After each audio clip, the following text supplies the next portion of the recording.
Hi everyone, and welcome back to another session of Sellers Speak, where we learn from real sellers and from their real stories. To begin with, to all the private label and retail arbitrage sellers out there, this session is exclusively for you because we are going to be talking about repricing. With Q4 coming up, I understand that there's going to be a lot of competition, and if you have really good ratings, you can easily increase your prices. So to get into that, we have Hi Mag today, but before that, let's watch the Sellerapp intro.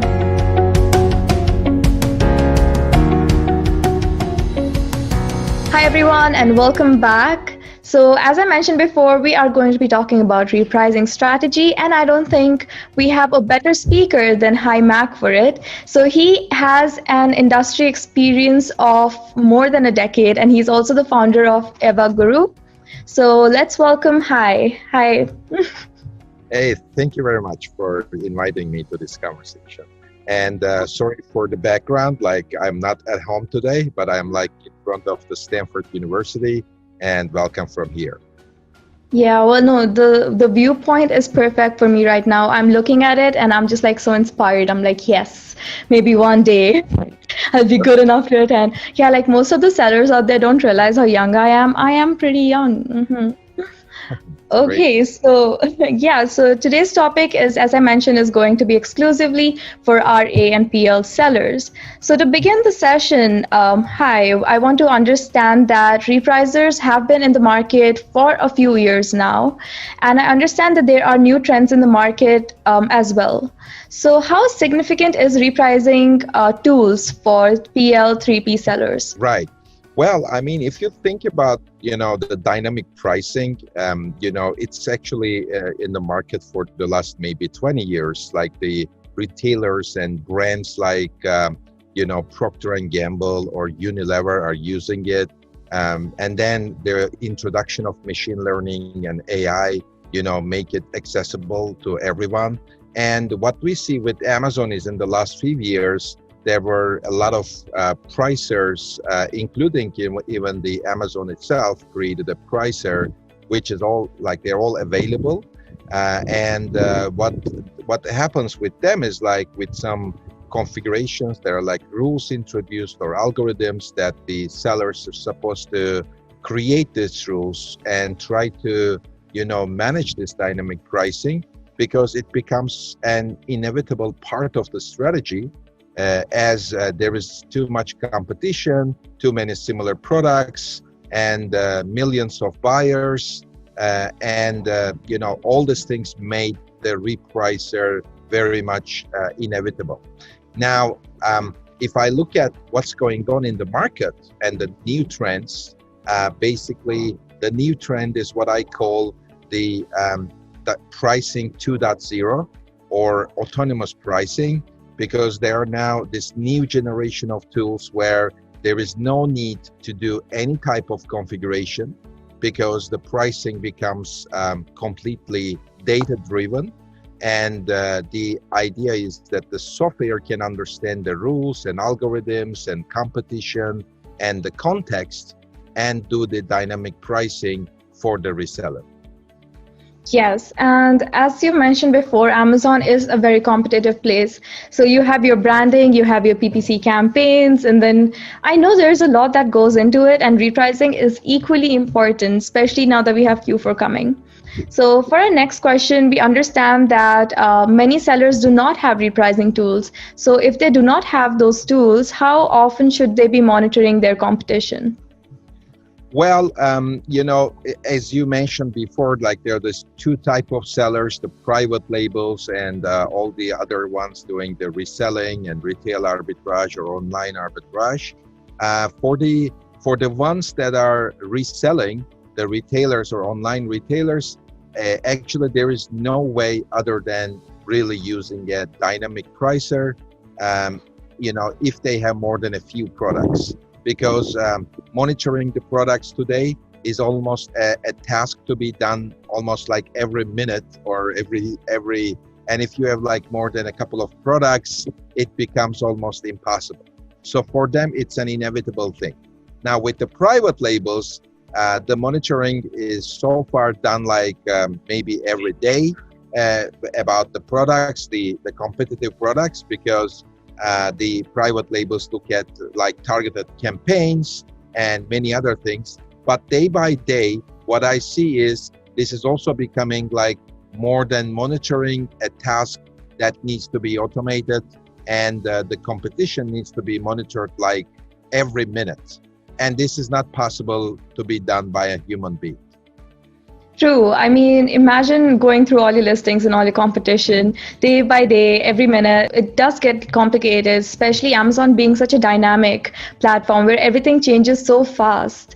So yeah, I mean, we just had Prime Day and we saw that, most of the repricing or like advertising that people had or sellers have taken up were not really met. And I have seen two types of sellers. Some were really happy with the current Prime Day and some were not really happy with the Prime Day that we just had. So I think this is the correct time for you to take up repricing strategies, use the tools to move forward, streamline your strategy for you have Black Friday, you have Thanksgiving, and you have Christmas coming up.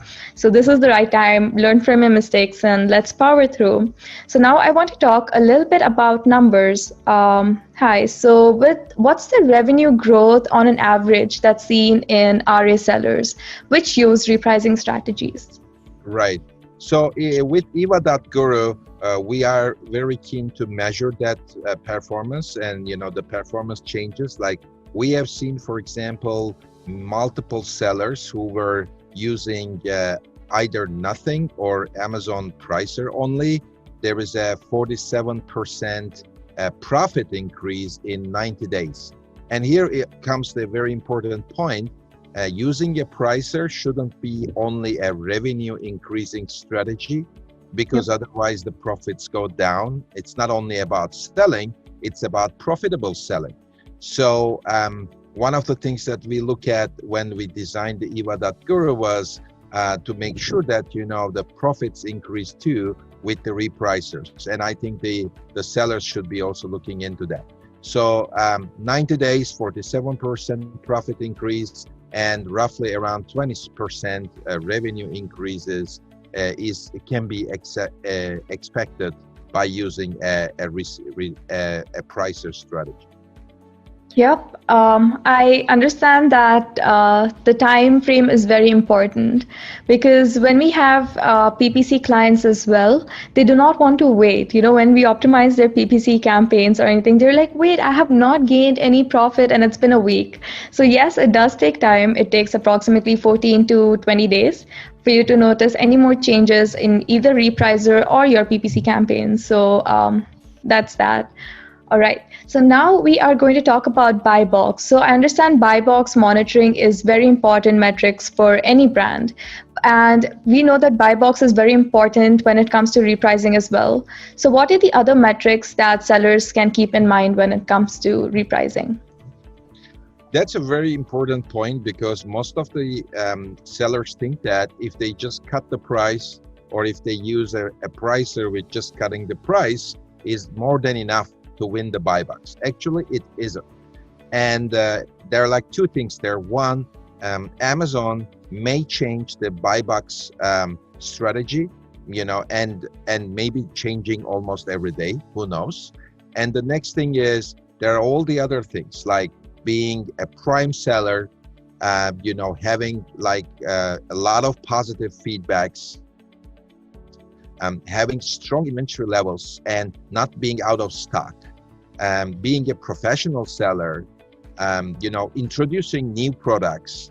So if I just, there's like the buy box algorithm is most likely, because it's a secret thing, but most likely a combination of all of these things that I mentioned, and the weights may change from day to day. One of the things that we did at Eva.guru, that's why the algorithms or the like static rules that the sellers try to define for the repricing strategy, and they spend a lot of time and they define some rules, and because of all these parameters that I mentioned, the strategy may not be the up-to-date one, just because the Amazon buyback strategy is dynamic. So the repricing has to be a data-driven strategy rather than rule-driven strategy.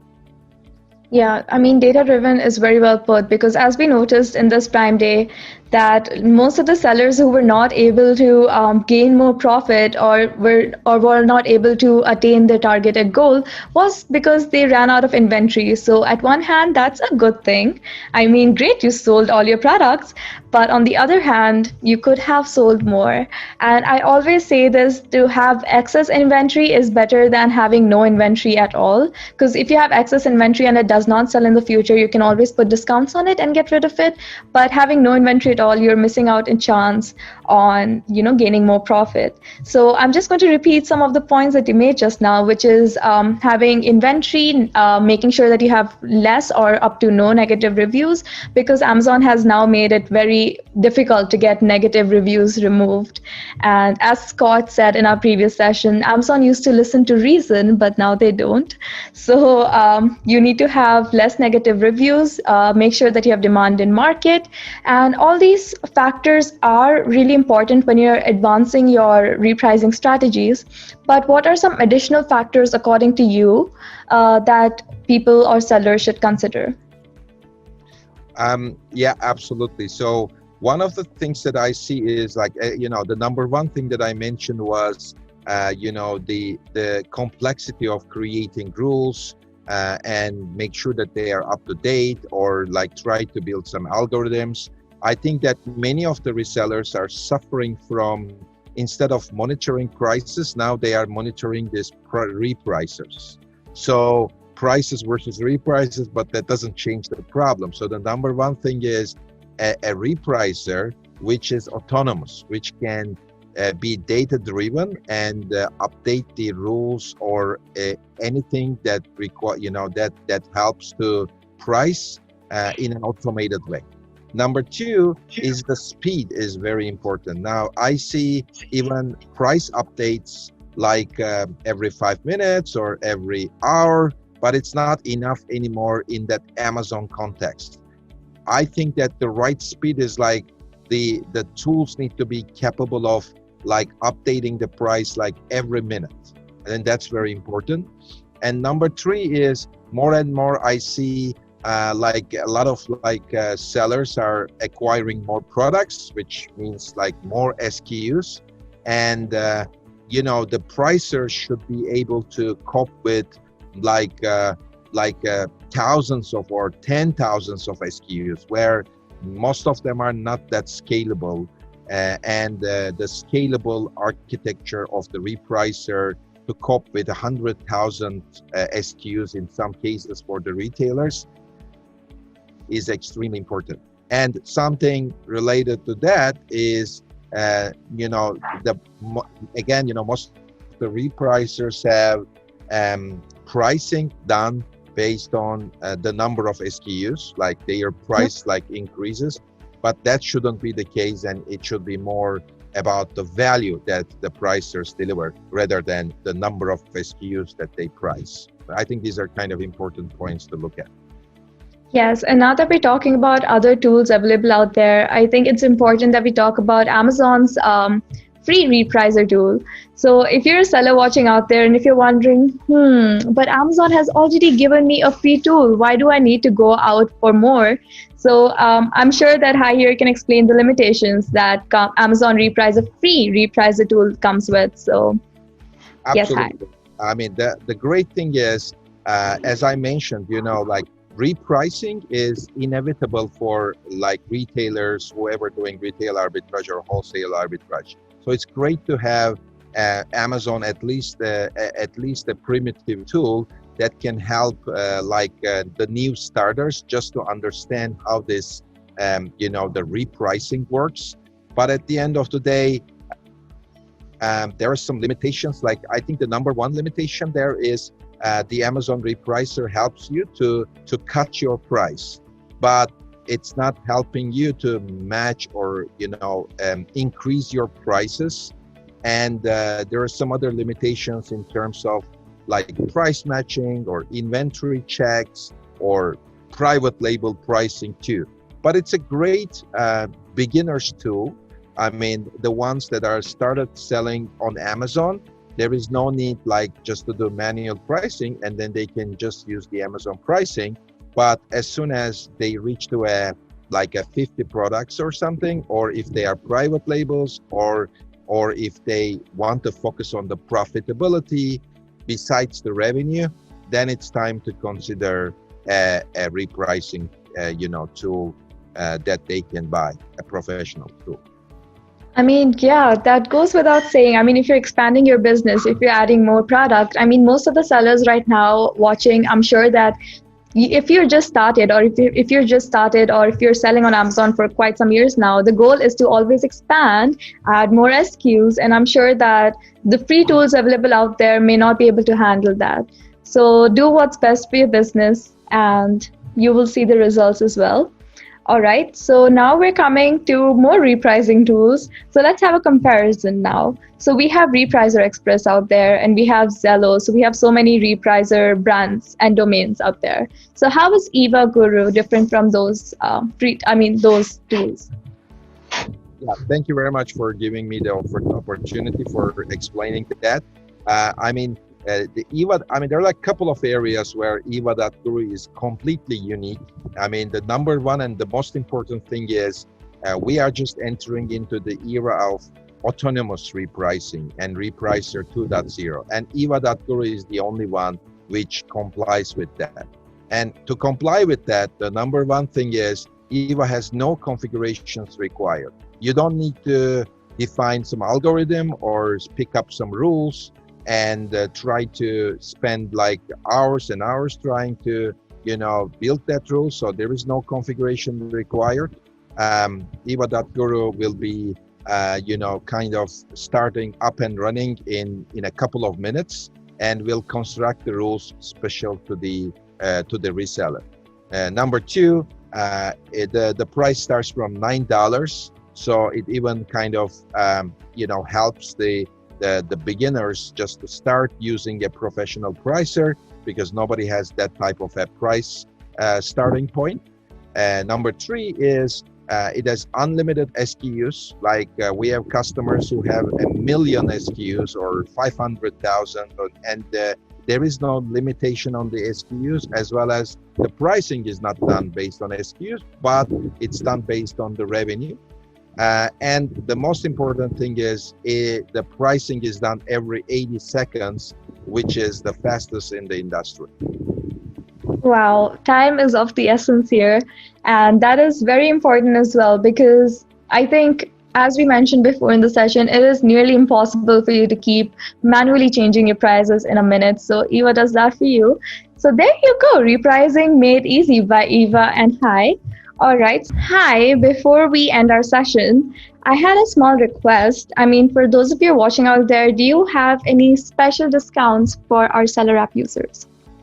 Absolutely. I love Sellerapp. I use Sellerapp, and I love the people who develop it.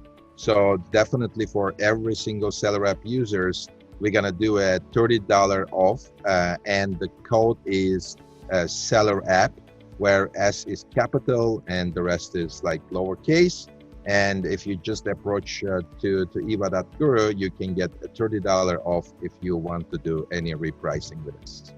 That's super cool. Thank you. The discount link and the information will be in the description box below. So do check it out. And here you go, repricing made easy with Eva.guru.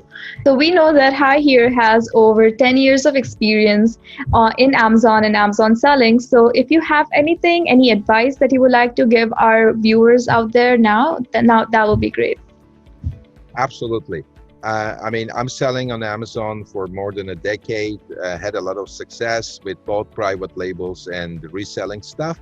I think the key point is sourcing, manufacturing, creating your brand if you're a private label. So it's more about in the source rather than in selling. When it comes to selling, when it comes to, doing PPCs or repricing, I think I recommend that the sellers rely on, Eva.guru. They rely on Sellerapp and the great tools that Sellerapp provides. But the key point for the sellers should be with finding the right products to sell or branding the products if they are private labels. That would be my number one advice. That was great advice, and I stand by it too. So I will see you soon next time, and I would like to thank Hi for joining us for this amazing session. This was really informative. I personally learned a lot. So do check out our other videos if you want to increase your conversion rates by using Amazon Post. I don't know if you all have checked out Amazon Post yet, and it is amazing. There's so much that you can do with it. So do check out our video on that. We did it with Norman Farrar, aka the Beard Guy, and he will help you roar your conversion rates with Amazon Post. Until next time, I will see you next week. Oh, and do not forget to like and subscribe to our channel. Also, do check out our free tools. Bye-bye.